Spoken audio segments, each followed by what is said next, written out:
And thank you for coming. It's been a little while since we've had a meeting. Our last one was in November. And we appreciate you coming out with everything that's going on in the world. Oh, pushing the wrong way. So as many of you might know, we record our meetings and they're available on our YouTube channel. And we also are lucky enough to have a partnership with our local cable company, Cogeco. So they're also here today and they're doing a recording. And the recording will be available on your TV. And there's you can go to their website and see the schedule, and they'll let you know on the schedule, when this presentation will be available. And there are some past presentations there as well. So we really appreciate them coming. And of course, as always, we like to thank McKinley's for offering this beautiful facility to us. They're supporting the branch and family history. We appreciate them allowing us and other organizations to come in and partner together. So that's really forward thinking on their part, and we really appreciate that. They're leaders in the community allowing this room to be used by a variety of different organizations. So thank you, wherever you are. Thank you again. So for those of you who don't know who we are, Ontario Ancestors have been around for over 50 years. There's branches all across Ontario. So even though we're in Kent County now, you might have folks up in Lees and Grenville area. There's a branch up there as well. So they're all across Ontario supporting genealogy.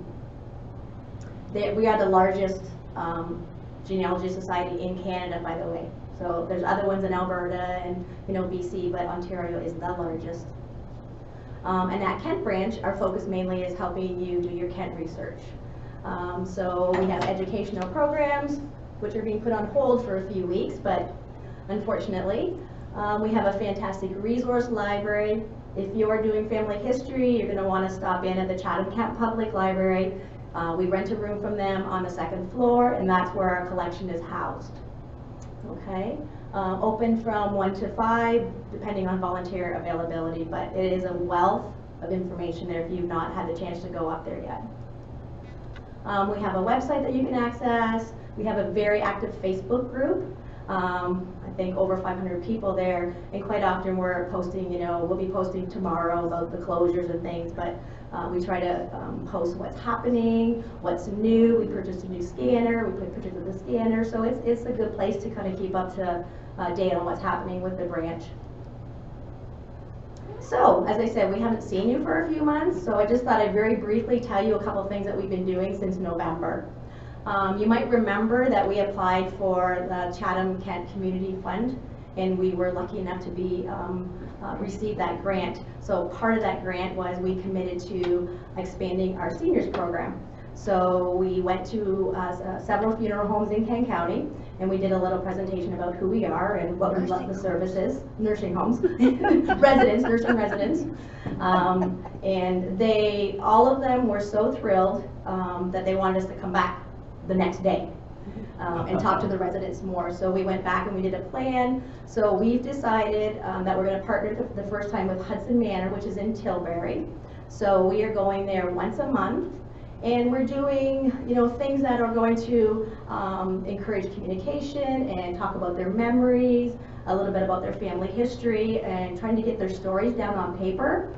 And that's been going really, really well. So we've had people come to us with their pictures. So when we purchased our portable scanner, that was one of the reasons that we did that, so we can go into the community and do this service. A few of them had wonderful, beautiful, their family history binders that, they are former genealogists, so they had a lot of stuff to share with us too, and that's what we're doing. We're going to take the information and bring it back, put it in, a readable format for everybody, and put it in our collection as well. And then also give them a digital copy so they can share it with their family. So it's going well. And also, Fran and Judy are still hitting up all those senior events. Linda, sorry, are hitting up all those senior events. So Active Lifestyle and Blenheim. So if there's a seniors activity, what's their official name? Just a senior fair, like a senior fair. Yeah. So if they're in your community, come on out and say hi. The other big thing that happened December, we were kind of consumed with it, is that we published a book.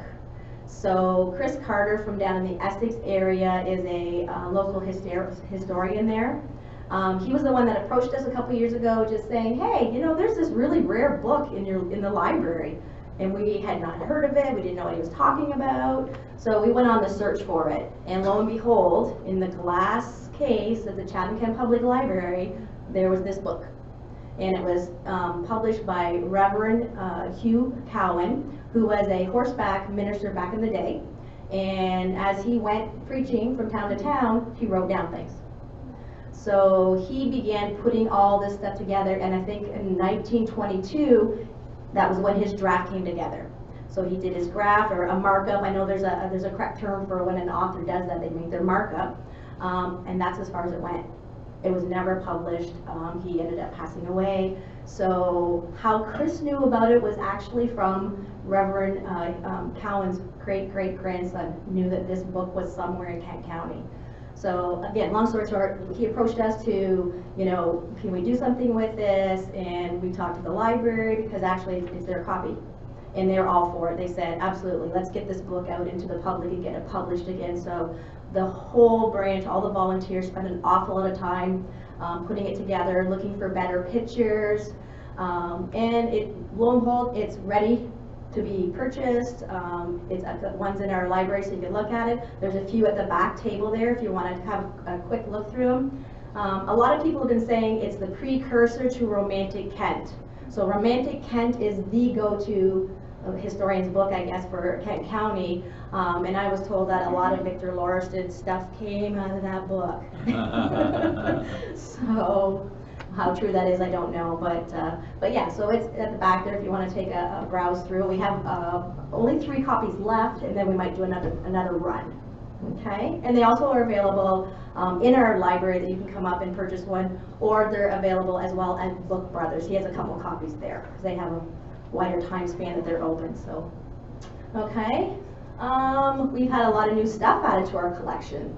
So we've had many yearbooks donated because we kind of put the word out on Facebook. We're looking to grow our yearbook collection. We've been trying to grow our Black History collection, our Métis collection, and the First Nation collection. So we don't have a lot of information on that in our library. So we've been really trying to do that.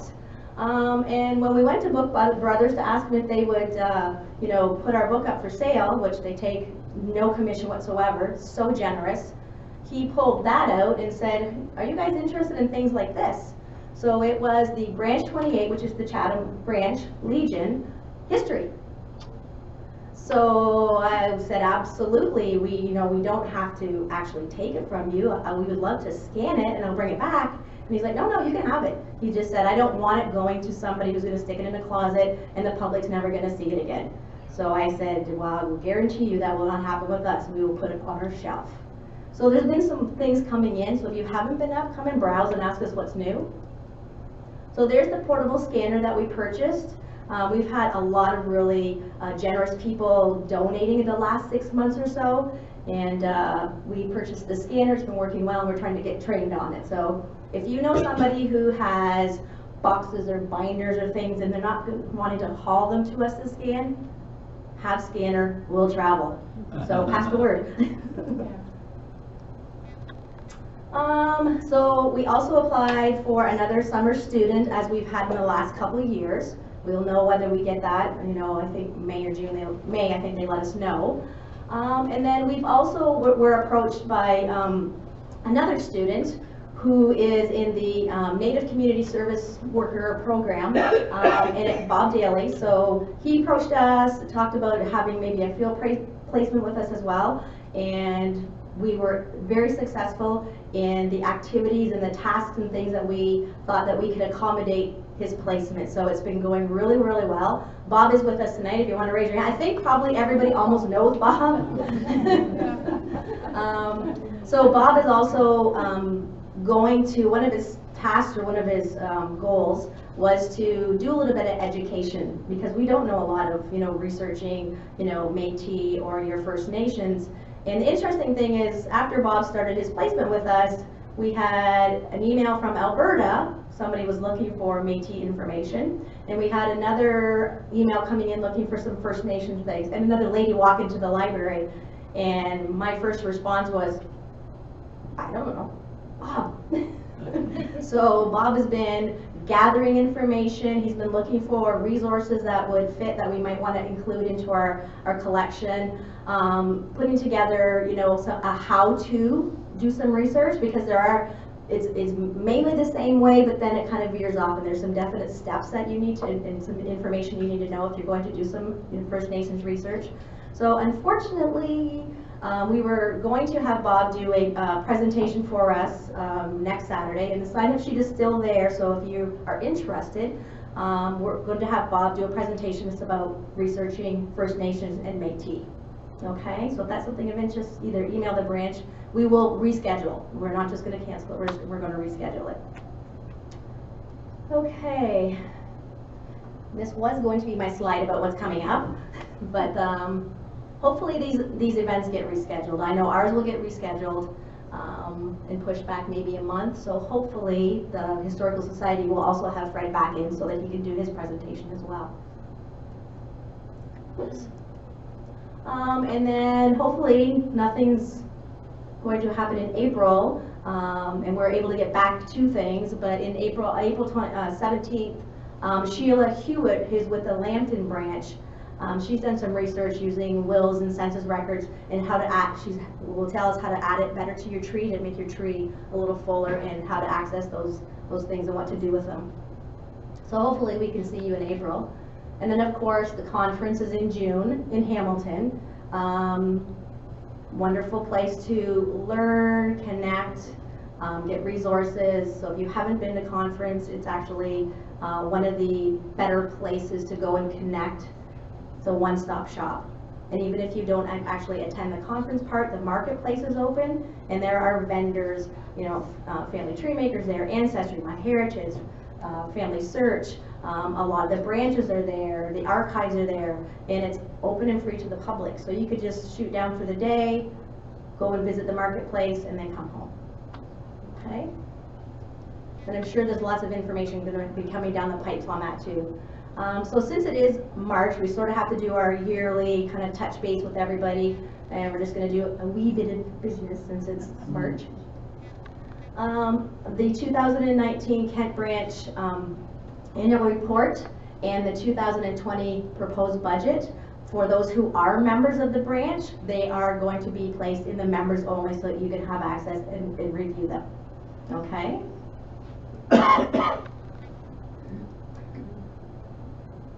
We want to share with you who is going to be on the operating committee for 2020. We did our nominations and our elections last year, so it's a 2-year stand, so we really don't have a lot of business that way. Our secretary position was open, so if anybody was interested in stepping up and trying to take on the secretary role, we would gladly have you. If there's no takers and nobody's really interested, then Judy Bouchard has offered that she would step into that role. So if you do want to, you know, throw your hat in the ring for that, come and talk to us later, okay? And if not, then we'll appoint Judy, and she's been doing it, so she'll just keep on doing it. And of course, we have a vast number of people, volunteers, helping us to make the branch better. There's all kinds of teams, so secretary might not have been your thing, but maybe you're interested in helping in the library. Maybe you're interested in, you know, with the cemeteries. We're always looking for people to join our teams, right? So the more hands, less work. Okay, so the same thing. If you're interested or you want to, you know, volunteer or just want a little bit more information, just talk to one of us. Okay, that leads us up to tonight's presentation. So Bill Denning is here with us tonight, all the way from the big metropolis of Rodney. I will call Bill up and let him introduce himself, and we're going to switch some of the PowerPoints around, so we'll get everything ready. You're on deck. And he's got a clicker assistant. Well, thank you so very much, Cindy, and thank you to each and every one of you for being here this evening. As mentioned, my son Ben Denning is here. He's perhaps on a bit of a high because he just learned a few hours ago that his March break is going to be 3 weeks. But of course, you know, today's an interesting day because Corona, Friday the 13th, And now you're here listening to an undertaker talk about funerals. Now, if I didn't know any better, I'd say that's about the most depressing day in the history of this group. But I can promise you something. This will be light, this will be fun, and I hope that you find it interesting and educational. So, I started my career as a little fella in the family funeral business in Strathroy, but at the age of 20 years old, I accepted employment in Rodney at the Padfield Funeral Home. Now, the Padfield Funeral Home in Rodney served about 55 to 60 families a year. So you can do the math on that, on how busy I was, about one funeral a week. So I had a little bit of time in between funerals to fill the day. And occasionally what I would find myself doing is going into the closet and pulling out the old ledgers of my predecessors, Jim Price, M. Padfield, Doogie Walker, and Ab Liebner, all the way back into the 1800s. And as I looked through these old ledger books, I was amazed at how things were done. And I needed to know more about why they were done the way they were. And that's really what sparked my curiosity, my interest in knowing where my profession started. Now, we could go all the way back to the Egyptians, who were the first to officially embalm bodies, but I'm not going to go back that far because, you know, we all have busy weekends and you don't want to be here forever. So, Ben, do you want to go to the first one there? No dice? Let's try that. Is there an on-off button on it? No. I was finding if I pointed at the screen, it went. It's switching there, but not on your screen. So maybe shut it down so again. Technology is an amazing thing when it works.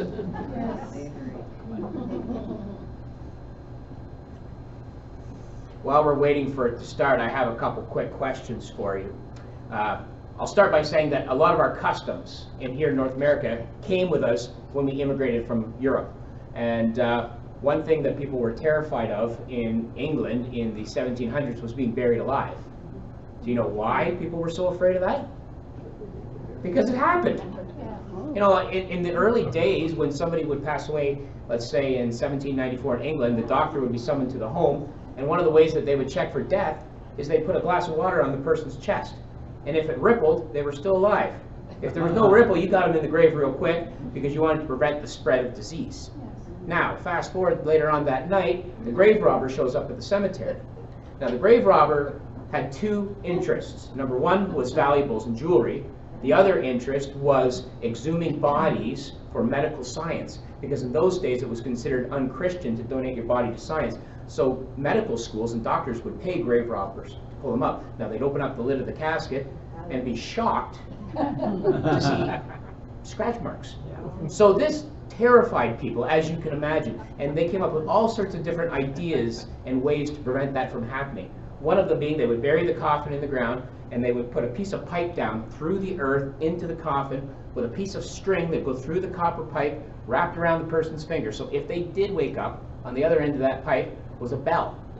They would move around and they would be saved by the bell, ladies and gentlemen. They would also be known in those days as a dead ringer.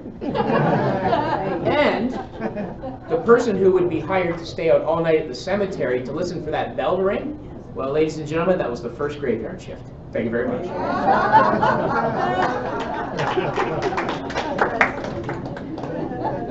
So back to my question in the 1800s. What was the role of the undertaker, other than this solemn-looking chap sitting there waiting for a customer? Go ahead, Dave. This is what I've come up with.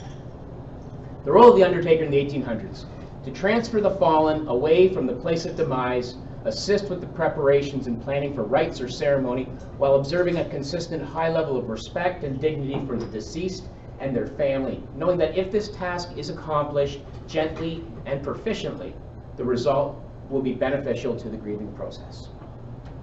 That's what I came up with. So let's go back to the Civil War. And it was in a field surgeon's tent on the northern side in Pennsylvania, where a field surgeon by the name of Dr. Thomas Holmes had been asked by the northern generals if he could possibly figure out a way to temporarily preserve fallen soldiers so that they could make the long journeys home. See, unlike the British tradition of being buried where you fell, it was very important to the Americans to get their young lads home. There's no darn way a northern boy would be buried in the south. But the problem with repatriating them back to the north was there was a war going on. And the time it took to get somebody from, let's say, Louisiana to Michigan in 1864, well, Mother Nature does what she does, and by the time the soldier would get home, sometimes there would be very little left of him. So this field surgeon was given the task of trying to figure out a way to slow the breakdown of our bodies so that the families could have a connection again with their son who had died and bury them in the family plot, but being given the opportunity to see them first before that burial. Now, Dr. Thomas Holmes here, he tried mercury, he tried arsenic, he tried almost anything. Nothing seemed to work until he came across a product called formaldehyde. And again, in a field surgeon's tent in Pennsylvania, he mastered the first arterial embalming considered modern day embalming. Here's an obvious picture of Dr. Holmes doing what he was doing. This process, once it became established, became something that was known and sought after by a lot of soldiers' families. So much so that private companies started to open up on the edge of the fields, of where the battlefields were taking place. And they started to offer these private services, contract services, to families in the north who could afford to have that service and then have their sons embalmed and repatriated back home. From that, towards the end of the Civil War, this modern method of embalming was sort of sold to urban areas as a way to prevent the spread of disease. And at the end of the Civil War, in Washington and New York, the larger urban areas, these embalming centers started to open up, and they started to take hold because of that perception that eliminating disease by neutralizing it with a preservation would help prevent that spread of disease. But everything changed at the end of the Civil War. So just before the war ended, Abraham Lincoln's son, Willie, had died. And Lincoln knew about Dr. Thomas Holmes' embalming because one of his generals had died and had been embalmed and placed in the rotunda and laid there in state before being buried. And Lincoln was so impressed with this procedure that when Willie passed away, him and Mrs. Lincoln demanded that their son be embalmed so that they could have a few more days with the boy before he was laid to rest. So, end of Civil War, Ford's Theater, we all know the story. Lincoln is assassinated, he is embalmed, he is laid in the rotunda, thousands of Americans come to pay their respects, and then from there he's placed on a funeral train where he is brought home to Illinois to be entombed in the family grave, but not before stopping at every town, city, and whistle stop along the way so that a grieving nation could pay their respects to their fallen leader and cast their eyes for the very first time on an embalmed body. And from there, that influenced a complete change in the way that we grieve and that we view bodies and that we have all of a sudden this thing called time that we did not have before. So you've heard of the term post-construction, after the post-Civil War, the construction time. Carpetbaggers, you've heard that expression. Salesmen that would go from town to town selling products and wares. Well, there was a certain type of carpetbagger that had an idea to sell embalming. Now, how do you sell embalming? Well, actually, it turns out it was pretty darn easy. You see, the carpetbagger would show up in small little towns looking for somebody who's already in an established business to become the embalmer. Now, who would be the perfect person in a town, let's say, the size of Ridgetown, to call upon to consider taking on this role? Pharmacist is a good idea, the chemist. Well, that does make sense. But there was somebody else in the community that already was helping families at difficult times. Who was that? Furniture. Why the furniture? Why the furniture man? They made wood. They made coffins. They had the tools, they had the wood, they had the experience, so when somebody would die, they would call the cabinet maker or the furniture man to build a coffin. So these carpetbaggers would show up at the furniture store and say, have I got a deal for you? For the low price of $99.99, I'm going to make you an undertaker. Why, right here in this black doctor's bag, I've got all the instruments you could possibly need. I got 4 bottles of embalming fluid, and I got this beautiful certificate that I'm going to put your name on. You're going to be able to show the entire community that you're a professional. And guess what? It worked. The undertaker was born. The furniture man became the undertaker. The undertaker was a side business or a side gig for the furniture man for a long time. Okay, Benny. Here's a collage of one of the families who have provided funeral service in North America and Canada in particular for a very long time. The Stevenson family of Elsie Craig, the 3rd oldest funeral home in Ontario. The Stevenson family immigrated from England. They were cobblers. They started in the community of Carlisle. And then when the Grand Trunk Railway came through Elsie Craig, which was 1 mile up the hill, they literally lifted up their building and moved it to Elsie Craig, because that's where the action was. Now, as you can see from this bill of sale here, the Stevensons were very industrious people. Undertaking was one of the things that they do, but they repaired boots, they made shoes, they built furniture, picture frames, looking glasses, brackets. They were pretty handsome looking fellas too, eh? Now, you can see on the bill here, somebody asked me a little earlier how much was a funeral back in the 1890s. Well, this is 1896, and in those days, right up until almost the 90s, you paid one price. You know, the casket was the price of everything.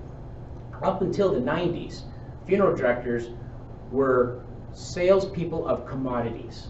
We sold you a box. Along with that box came the services of us coming and taking a person into our care, dressing the person, delivering the person to the church, delivering the person to the cemetery. That was all in consequence of buying the box. But that changed in the 90s. That changed when I kind of started in the business, not because I had anything to do with it, but just the timing of it, that we became not commodity salespeople, but experience-based professionals. Professionals who were there to help families create a meaningful experience at a difficult time in the hopes that that gathering or that experience would be part of the healing process. Now, these beautiful horse-drawn hearses were truly the symbol of undertakers in those days. This fella here is Andrew Forrest Steele. He was the undertaker in the community of Forest in the late 1800s, early 1900s. Now, in larger urban centers, funeral directors would have 2 sets of hearses and horses. They'd have the black hearse and the black horses. They'd have the white hearse and the white horses. Anybody know why? Children. I go back through those old ledger books from the late 1800s, and for every 2 adults, old Mr. Stevenson buried, he was burying a child. Isn't that awful? But isn't that amazing how things have changed so much? I look at my ledger book now, and for every 125 families we serve, perhaps 1 is a child. That's amazing. And that's because of medical science, which I'm going to touch on a little later on. But in the smaller communities like Forest or Rodney, you couldn't afford to have 2 of everything. So what they would do when a child would die is they would pull those 6 black ostrich plumes out and replace them with 6 white ostrich plumes to signify that it was a child's death. See, symbols were very important in those days, and they even are today. But it was important for a funeral director to communicate to the community on behalf of the family that death had occurred, because those symbols would allow them to communicate that without having to have that awkward conversation every day. Does anybody remember the purple wreath on the door? Anybody remember that? Yeah, right? Okay, so again, one of those symbols to communicate to the community that your family has been touched by death and touched by loss. It's a way of reaching out to say, we are hurting, and we want our community to know, because we're a part of this community. Okay, Benny? Here's another beautiful hearse. Now, this is Mr. Stevenson again, back up in Elsie Craig. This picture I really like. He was apparently on his way to this train station to pick up a body who was coming in by rail. So again, in the ledger books, I look at them in the 20s and the 30s. Anytime there was ever a death in any further than London, Toronto, the body would be shipped back by rail. That was pretty standard. The caskets would be shipped by rail, like the empty caskets that the funeral directors would purchase and have in stock. They would come in a crate, and then that crate would come off the rail with the casket would come out, get put in the showroom, and the crate would get held onto until the time of burial. The grave would be opened, and they would put that crate in the grave, and they'd call that the rough box. Now that's efficiency, ladies and gentlemen. But this picture I really like because it's got the mesh on the horse. Again, another one of those symbols to signify that a death had occurred. Okay. In 1925, my great-grandfather decided that a farmer he would not be. And he purchased with his brother, Forrest, the Frank Robinson Undertaking Parlor and Furniture Store in downtown Strathroy. With that business came a storefront, stock, an embalming room, and a horse-drawn hearse with no horse. Gramps and Grandma Mina here married about 6 months before this picture. And then Gramps bought this business. Probably Grandma Mina had no idea. So took this picture the day before they traded in the horse-drawn hearse for a motorized hearse, and you can see how impressed Grandma is. 25 was about the time that the horse-drawn hearse was pretty much being wrapped up, and the motorized hearse had become a standard. Okay, Benny. Now this dapper-looking fella, his name is Doogie Walker from Rodney. Rob, do you remember Doogie? I sure do. Doogie Walker was the undertaker in Rodney from 1905 until 1950 when he sold the business to M. Padfield, who was a returning World War II vet. Now this picture was taken in the late 60s. The garage behind him there was where this hearse was pulled out of. You see, M. Padfield, who owned the business, was expanding the ambulance service, part of it, and he needed the garage space. So they pulled this hearse out, and about an hour after this picture was taken, they lit it on fire and burnt it. So 1967. The last year he used this was 1919. So you've got an old vehicle that was maybe 50 years old, but every other town, every other undertaker had a garage with one of these in it. In those days, they didn't see the value in holding on to it like we would now. It breaks my heart when I look at this picture. I would love to have that thing. But anyway, Doogie Walker, he purchased the business in Rodney from a fellow by the name of Ab Liebner, who actually started in the community of Morpeth as the cabinet maker. He immigrated from Germany, was the cabinet maker, same idea, became the undertaker, and when the rail came through, it didn't hit Highway 3 or Morpeth. And towns like Morpeth got smaller, towns like Ridgetown got bigger, same thing. He moved to Rodney because Rodney was without an undertaker at that time. Okay, Benny. So here's Doogie Walker, downtown Rodney, Furnival Road. If you haven't been to Rodney in a while, I highly recommend you come and visit us. We have a beautiful antique shop with the best ice cream. You've got to come see us, please. There's my promotion of my little town. But this night, and fudge, yes, thank you, Ben, and they got fudge too. This is a 1919 Model T. Doogie bought this brand new. I don't know where he got the money, but he bought it. He was one of the first in the area to have a motorized hearse. And in that old ledger book, I've got entries where he would go up to Newberry, where he'd go to Dutton, he'd go to Bothwell. He would deliver the hearse to other funeral homes so that they could access that motorized hearse for the day instead of having to own their own. He was one of the first motorized hearse livery services in the area. Livery service, which is a term that many of you I'm sure are familiar with. Funeral directors used it quite often when pertaining to the horse-drawn hearse. But livery services continued with motorized hearses, and I'll talk about that in a little bit as well. Okay, Ben? This is what a funeral parlor looked like prior to the Depression. It was a storefront. It was more the furniture store than it was the funeral home. It was the downstairs showroom of the furniture and possibly the coffins, and the upstairs where the undertaker's family would live, or possibly where they would build the furniture and the coffins. Mr. Henry Cook immigrated from England in 1870 to the community of Watford, and he was a woodworker, and he opened up the undertaking and furniture store. If you're familiar with Watford, some of you might have been through, there's the train overpass. You go over the train overpass, Moffat and Powell is right there, and then right there is that street called Front Street. There's a building there, blue siding, red roof, that's this building. It's still standing. Of course, it's not an undertaking parlor anymore. In 1911, William Harper bought the Cook business, and in 1930 he moved it, interestingly, to a yellow brick Victorian two-story home. Now that's important because that was the shift. You see, what happened prior to the Depression, 80% of us lived on the farm, lived rurally. And because 80% of us were living in these farmhouses, we had these big rooms called parlors, right? And where would we have our visitations? Right, we'd have them at home in these parlors because the majority of us had those facilities to do so. You know, at 2 o'clock in the morning, you would call the funeral director. He would show up at the home. He would most likely embalm the body right there in the bedroom, sometimes even in the kitchen. He would dress the body with the assistance of the family. He would place the body in a casket. They would set the body up on portable stands that were brought by that undertaker in the parlor, where the person would lay in wake for a day or two before the funeral director would then return again to bring the person to the church or to the graveyard for the burial. Now, when the Depression hit, things began to change and there was a significant shift. A lot of people left the farms and started to move into the urban areas. And as they did so, they moved into smaller homes. They moved into apartments. And when we got to that point where half of us or less of us were living on the farm and didn't have those big farm homes anymore, funeral directors responded by buying these Victorian homes on the edge of the downtown and on the edge of the suburban area, and they began to call them funeral parlors. And my great-grandpa in 1925 had a building just like that on Front Street in Strathroy, and he did funerals, but every time he did a funeral, he'd have to pull all the furniture out, all of those supplies, and set up chairs. It was a tremendous amount of work. They all responded by opening funeral parlors. And coincidentally, as they did that, and the farmhouse became less popular of a place to have the body laid out, guess what they did? They stopped calling them parlors. They started calling them living rooms.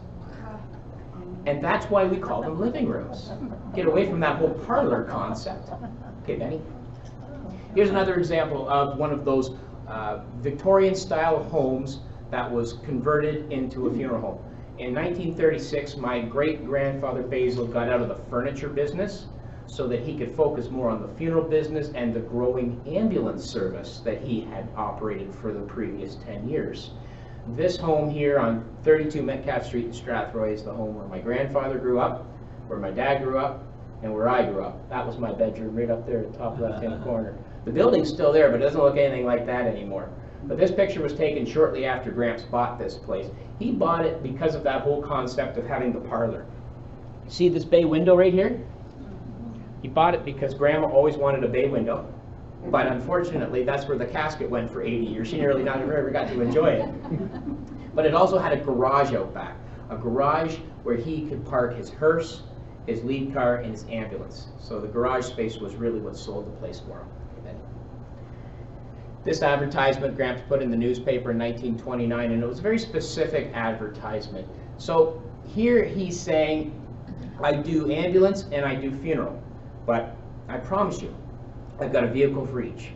See, in the early turn of the century, as hospitals were beginning to come on the scene, families were being told by doctors that we really want you to bring your loved one to the hospital as opposed to the doctor doing the house call, because there's so much more that we can do for you at the hospital.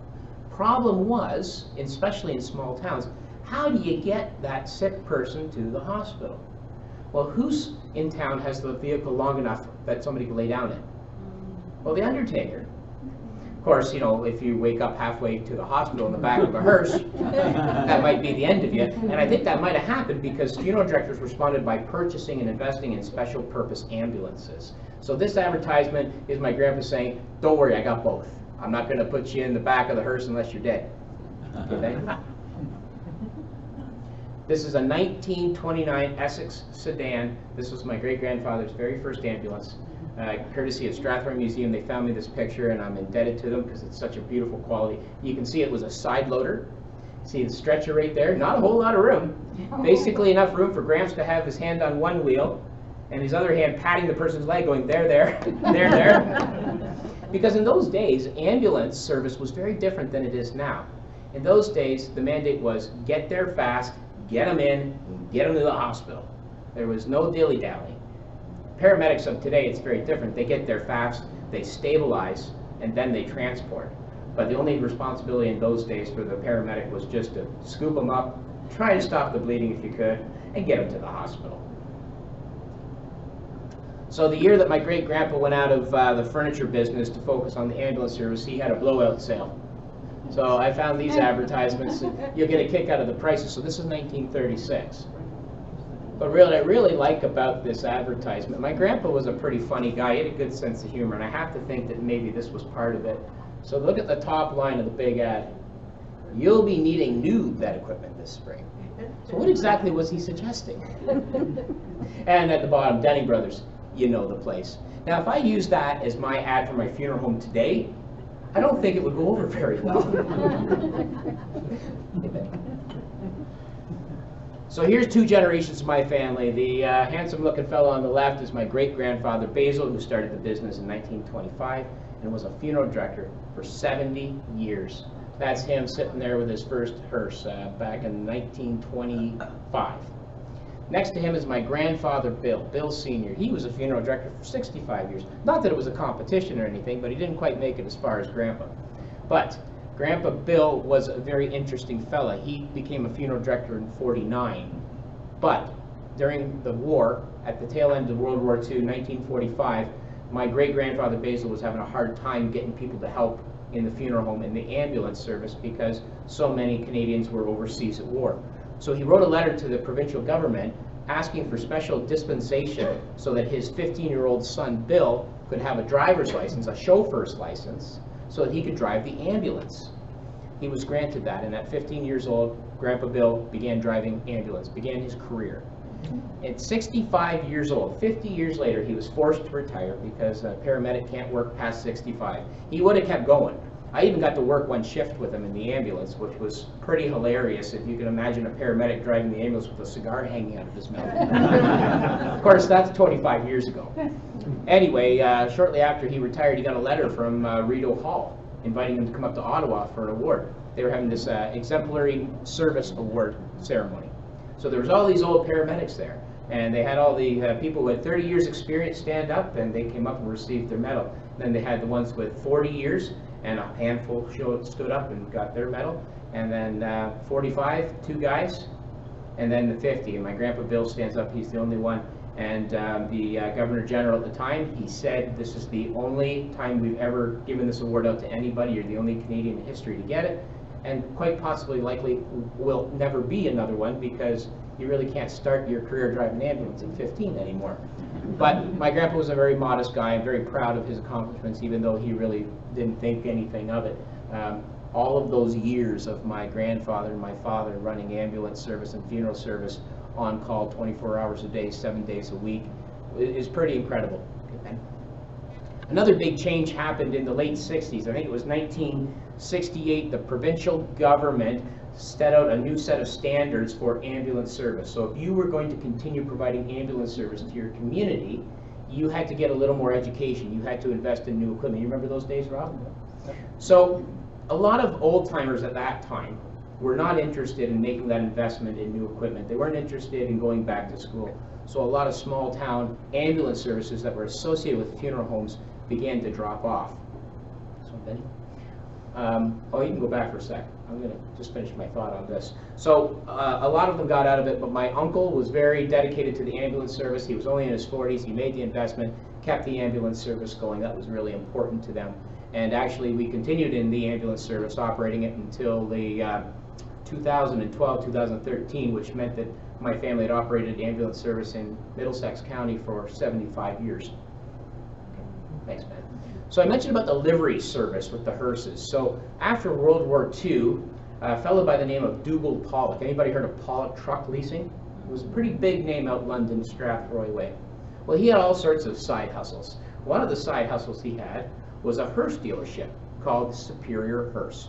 So he had the opportunity, the license to provide Superior hearses to Eastern Canada. So if he sold you a hearse, he would take your old used hearse on trade and have it in the lot so that small town undertakers like myself, who wouldn't necessarily be able to afford a brand new hearse, could buy a nicely, gently used hearse. So this is back in the 60s. There's a salesman who worked for the Pollocks by the name of Harold Mundy, sitting in the dealership office one day when a young fellow shows up and says, I'm interested in buying a used hearse. And so Harold says, come on back, I'll show you what I got. So as they're walking around, the fellow basically said, show me the cheapest one you got. Okay, so he brings him back and shows him this 43 Strasbourg. So this thing's 25 years old at this point. And he says, oh, that'll do just fine. Perfect, I'll buy that. And Harold said finally, "Are you a funeral director?" I said, "No." So I'm a musician. And Harold said, "Oh, well, okay. Why do you need a hearse?" He said, "Well, I'm going up to California. And I just know if I get out there, I'll be able to make it big. But I need something big enough to put all my equipment in. So I think a hearse is perfect." So Harold said, "As long as you got money, I don't care who you are." So he sold him the hearse. Now fast forward a few months later, and we're in Hollywood, and a musician by the name of David Crosby, anybody know who that is Crosby Nash. He is in a recording studio, working on an album, taking a break, looking out a window, having a smoke, and just happens to see this hearse drive around the corner with this hippie-looking kid driving it. He thought, well, that's kind of strange. You don't see that in downtown Hollywood very often. Later on that week, Crosby is at an open mic night. He would go to these open mic nights to search for new talent. And there on the stage was this kid playing his guitar. And Crosby says, "Wow, this kid's pretty darn good." So the show's over. Crosby goes over to the fella. He says, "Are you the weird kid I saw driving that hearse the other day?" He goes, "Yeah, name's Neil Young." So that's Neil. And he named that hearse Mortimer Hearseburg, bought it in Strathroy. His mother lent him the money. And he was on his way home to see his mother when that hearse broke down in Blind River. And he wrote a song about it called "Long May You Run." "In your chrome heart shining like the sun, long may you run." Okay, Benny. So back to that sort of transition, 67 time, provincial government downloads ambulance service rules to these small town undertakers. Some get out, some stay in. The real beef with my family was that they had to switch from the Ford station wagon to the Suburban. Not because the Suburban wasn't a superior automobile to a Ford, but that's my own bias. It was because Grandpa had to make the garages taller. And I can remember, like 30 years later, him still complaining about how he had to alter the garages to let those Suburbans fit. This is a picture of Doogie Pollock dropping off the first Suburban ambulance to my great-uncle Al. So Pollock's also had a contract to build these ambulances for the provincial government. And they built them in Strathroy. And so Uncle Al was the first one to receive one. So these station wagons were a pretty standard sight in small towns all over Ontario, including here in Chatham too, I would have to assume. Doug Arbor, right? And yeah, I'm sure some of you know that name, Doug Arbor. He ended up being one of the big provincial dogs, and actually, for a bureaucrat, he was very well appreciated and respected by the small town ambulance service. I can still remember my dad saying that he was just a really good guy because he came from Chatham. He understood the challenges of a small town, and he brought the small town voice to Toronto, and I think that's why he was so appreciated. Okay? Some of you might recognize this picture. So, old Murray Bowman. Murray Bowman was quite a gent. So after we bought the funeral home from Arbor, not Doug Arbor, but Arbor Memorial out of Toronto, they had bought it from the Bowman family. Murray Bowman literally stormed in the door, introduced himself, told me who he was, and we had a visit. And he said, "You know, I bought this business from Needham's, not Needham's, but the other fellow, Fennell, in '67, and it had just about gone under." And he said the first year he did 10 funerals. And the second year he did 20 funerals. And people would say to him, "How you doing?" He goes, "Well, I doubled my productivity in the second year." But again, this funeral home is very reflective of that, you know, just on the edge, perfect example, just on the edge of the downtown, just on the edge of the suburban area, the funeral parlor. And as time has gone by, the funeral parlor changed into the funeral home. We sometimes call them event centers now, Celebration of Life Center. You know, a rose by any other name smells just as sweet. You know, at the end of the day, the necessity to come together in some form to celebrate a person's life, but also to mourn the loss, has never really changed. And we're no longer in Chatham. The Kendrick family from Kingsville actually purchased the funeral homes, so I'm just all the way down in Rodney, affectionately known by my predecessor Jim Price as Hooterville. But that's where I am. I've been there for 20 years, and I absolutely love it there. It's small town funeral service at its finest, and very much like Rob here, I started in a small town, and then brought my hick ways to the city. And a lot of times funeral homes in big centers buy smaller funeral homes, and they try to force their processes on the small towns, and the small towns resist. what my brother Brett and I did is we took what we learned in Watford, in Rodney, and West Lorne, and we brought it to Strathroy, we brought it to Chatham. And it really seemed to resonate, you know, that small town approach to things. You know, people in a small town have very high expectations. And it's probably one of the many reasons why I love doing what I do, because I get to connect with every single family and develop a friendship and a bond that resonates and continues, whether it's a 6 months or a year or 10 years. I run into somebody who I had that intimate moment with when they've lost the most important person in their life. Whether it's in the grocery store, we lock eyes and we go back to that moment. And it's very rewarding for me, and I think it's really comforting for the community to continue to make those connections back with the people who helped them during those difficult times. So here's a picture of my family, probably about 9 months before I was born. Because this picture was taken Christmas Eve, and I was born August 30th, so you do the math. But that's my mother. She's a funeral director. That's my father. He's a funeral director. That's my great-grandfather Basil, funeral director. Uncle Rick, he's a funeral director. Uncle Al, he's a funeral director. Rule Huffman, he's a funeral director, but brother by another mother. And my grandfather Bill, who's also a funeral director. For many, many, many years, it has been the family business, and there's been a whole whack of us. People ask me all the time why I wanted to be a funeral director, and I can clearly explain to you why I wanted to do it. So I get up in the morning and come down the stairs to the funeral home. There's the coffee lounge, and there's Dad, Grandpa, Uncle Rick, Uncle Al, Grandpa Basil, all sitting there, drinking coffee, reading the paper, talking about the day. Off I go to school. Home I would come at 3 o'clock at the bell ring. We live a block away, and it's coffee time. So I come in, and they're in the exact same position, because everybody had the same chairs, right? Drinking coffee, reading the paper, and I thought, this is the greatest job ever. Little did I know that when I was at school, they were actually doing anything, or out at 3 o'clock in the morning doing God knows what. But what I did realize was that there was something very powerful about a family business, and my family business continues now in the 4th generation, and it's a pretty amazing thing. And every year, things continue to change. When I started in funeral business 25 years ago, cremation was very rare, but now it's more than half of us are choosing that, and that's a trend that's continuing. Celebrations of life and personalizing ceremonies has become the new norm. People don't just do things the same way anymore. Years ago, everybody kind of did it the same. You had visitation 2 to 4, 7 to 9, funeral the next day. If you were Catholic, it was in the morning, Protestant in the afternoon, egg salad by 3. But now we sit with a family, we make those, what we call those funeral arrangements, and we listen. We listen to what it is about that person that they've lost was important, what made them special, what made the family special. And then as funeral directors, we can then help the family create a meaningful ceremony that will help the family heal. When we lose somebody important to us, doing nothing is rarely ever a way to help move through the grieving process. I know that sometimes we think that by doing nothing, we're going to prevent tears and sadness, and maybe we are. But every time we run into somebody without giving them the opportunity to acknowledge that death, at the grocery store, at the bank, it's like pulling the bandage off, because we haven't given our friends and family that opportunity to say we're okay with having this moment to say goodbye. And that's what a good funeral or memorial service or celebration of life is all about. We do it in a way that's reflective of the person, but the goal is still the same.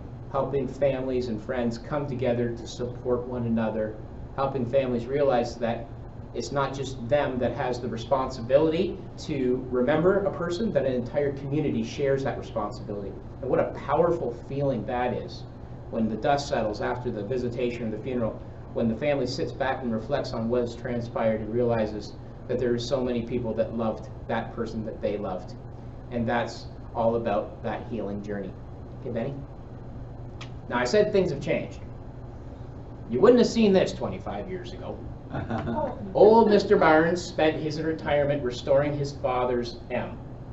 Now, Mr. Barnes is the one who's in the casket. Mr. Barnes' nephew is the one driving the tractor. We felt that it was so important to incorporate that farmall into the funeral procession because the nephew had told us how important it was to his uncle. So when he told us about that, we said, forget about the hearse. Let's get that wagon and let's get that tractor. And then we brought Mr. Barnes from the funeral home in Forest up to Beechwood Cemetery, which is about 3 kilometers down the road. And the whole town stopped. People came out of their businesses. People took off their hats. It was powerful. It was showing a community with those symbols again, with those signs, that somebody has been lost, and that it's okay to stop and take pause and show honor, in the hope that that will help families realize that they're not alone during a difficult time. And that's why small communities like ours are so powerful, because we have this network of people who love each other and support each other. Okay, Benny? Here's another one. So this fella here had this quirky Mitsubishi pickup truck. Obviously he was a John Deere guy. So we had the casket wrapped in John Deere colors, and the pallbearers wore the John Deere hats. My brother Josh wore the green shirt and the yellow tie. And we did that by listening to the family. They had no idea that we could use the Mitsubishi as the lead car, and the Hearst with double duty. But by having those conversations, by sitting down with the funeral director and having meaningful conversation, things very special can happen for the ones left behind. Pre-planning is a great way to do that. You know, you sit down ahead of time when there's no anxiety, and you make those plans with the funeral director. They take that vital information, they put it in a file, they put it in the cabinet, and then when that time comes, the kids don't have to scrounge around looking for this information that's integral to the process at one of the most difficult times ever. So if you haven't had that conversation with your favorite undertaker, I highly recommend you do it. Okay, Benny? This was at our open house 2 years ago. We converted the old funeral home in Strathroy from the old parlor to a reception center similar to this here, and then built a new wing on the back of the funeral home to facilitate more modern celebrations of life. And so we snapped this picture of all the little Denning boys at that moment. Ben's, I think, the one in the middle there. But that's 2 years ago, and kids change so fast, don't they? Okay, Benny? So at the beginning of my presentation, I mentioned what it was that I discovered that an undertaker did in the 1880s. And as I continued to put this presentation together, I had an aha moment not too long ago. I looked at this quote, and I realized something. Nothing has changed. We do exactly what we did in the 1880s. To transfer the fallen away from the place of demise, assist with the preparations and planning for rites or ceremony while observing a consistent high level of respect and dignity for the deceased and their family, knowing that if this task is accomplished gently and proficiently, the result will be beneficial to the grieving process. So many things change, but sometimes nothing changes at all, and that's why I'm so proud to be a funeral director. Ladies and gentlemen, I want to thank you so much for letting me be here to share my little story with you, and I'm not in any rush, so if anybody has any questions, I'd be happy to take them. Thank you.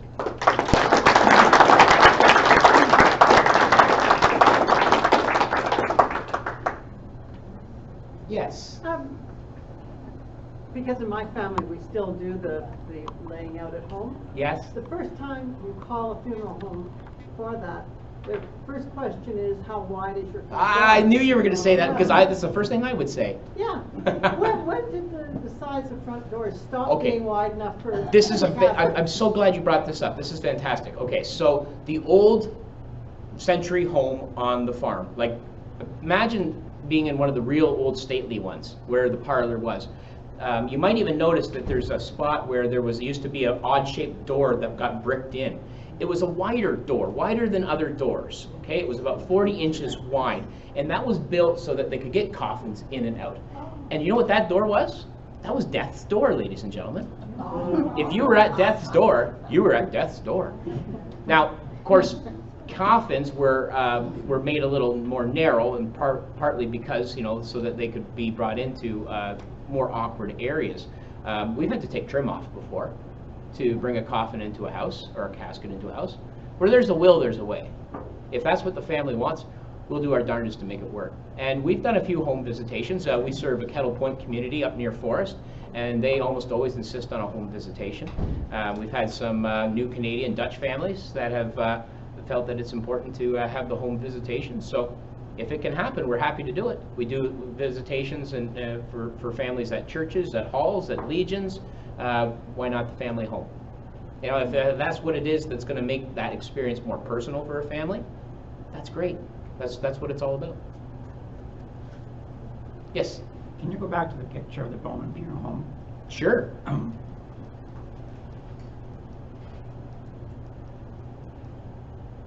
What can you tell, like you own this for a while then, right? About 3 years. Yeah, so what can you tell me about this building? Was it, like it's got arches like churches? Was it built in the 50s, or what do you know about it? I got an old survey map of Chatham from the 1880s, and at that point it was a warehouse there, so the building wasn't there. I have an old picture of this before the stone veneer was put on, where essentially it was a 2-story Victorian home. It was built as a residence. And in 1930, the Needham family, who owned it at the time, they actually built an extra piece on it. So from here over, they built that extra piece on so that they had a larger chapel. Now the Needham family, they were brilliant engineers. You ever been down to the Kingsville Museum? The old Needham hearse lives there from time to time. But the Needham family were the first people in Chatham to have air conditioning. They had a special designed air conditioning system in that building using ice blocks, and then they would circulate the cool air. And they would have advertisements, you know, for the Needham Funeral Home, we have air conditioning, and it worked very well, especially if you're the only one in town to have air conditioning. They built their own vaults, metal vaults. They converted their own vehicles, so they would, instead of buying a hearse, they would buy a Cadillac. They would chop it and build it themselves. So there used to be a building out back, like a workshop, where they built these metallic vaults, and they invented all sorts of things. But to answer your question, I believe the original building was from about 1900. Okay, so what year was this all modernized then? Years and years and years of Oh, changes so and it's changes. progressive. Oh, Yeah, so the extra wing facing Thames Street or Dover Street was in the 30s. The original house was probably about 1900. So when it became a funeral home in the 1930s, I think that's when the Needhams expanded it so that the downstairs chapel was a little bigger. Now, do they still make hearses in Strathroy, or? They do not. The big hearse coach builder was actually in Ingersoll. John Little was his name. He built a lot of hearses. There's very few hearse builders left, actually. A lot of them are down in Ohio. Sayers and Scoville, Hess and Eisenhart, and in Lima, Ohio, there's a couple coach builders.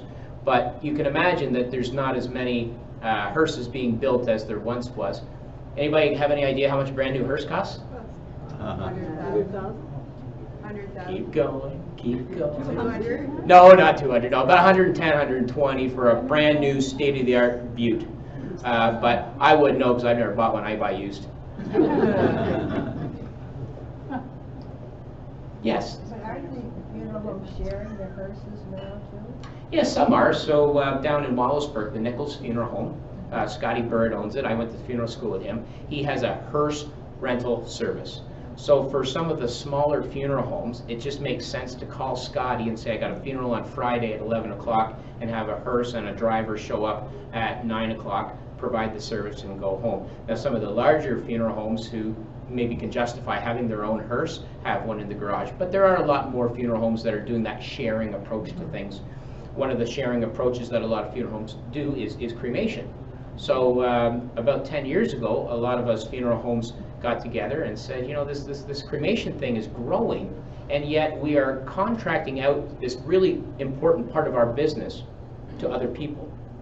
And we're doing it in a way that we're just not 100% satisfied with the service. Maybe we could come together and create a group where we could build our own, and then we would be able to really, you know, chart our own path, create our own destiny, and create the processes and the protocols and the standards so that we can be proud of the process. And Rob McKinley was one of those original directors who helped build this concept called Southwest Crematoriums, which has over 40 funeral homes as shareholders from Southwestern Ontario involved. First meeting was in this room. First meeting was in this room. Yes. I've known Bob McKinley, Bob instead of Rob, for a couple of years, all right? Back in about 2004, I'm in Kingston Palace in London, England. And we stand there and look at each other across the room and say, this is almost an impossibility. We finally go over and say, are you, do I know you? Or, yeah, I come from Bridgeton, I come from Chatham. Kingston Palace in England. How about that, eh? It's truly a small world. And we were with who we were supposed to be with. So every time I see him now, it's his house cakes and pellets. He says, I haven't been there in a long time. The story I was thinking about getting the casket in the front door, when I was in Toronto, they had a lot of narrow frontage houses with a front porch. And they were all laid out the same. You go in the front door, and there was a long hallway and the staircase up. And off to the side was the living room. And those living rooms were made so that the window would come out, because we put the casket in through the window. Yeah, I've heard that story too, through the window, yeah. Yeah. Where there's a will, there's a way. Or a window. Or a window. Well, thank you so much, ladies and gentlemen, for letting me be here. Yeah, yes. One more question. In our genealogy, we hear about the Irish wakes where the family stayed up all night. Yes. Is that a part of your experience or your ancestors? Well, you know why they call it a wake?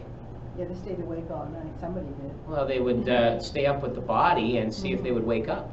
Right? They would actually, a wake was intended to have the body laid out before embalming, so that they could show signs of death before burial. Right? They wouldn't bury until, you know, obviously there was a smell or an odor. That was sort of the wake. Now, do you know the difference between an Irish wedding and an Irish wake? At the Irish wake, there's one less drunk. Now, I can say that because I'm Irish.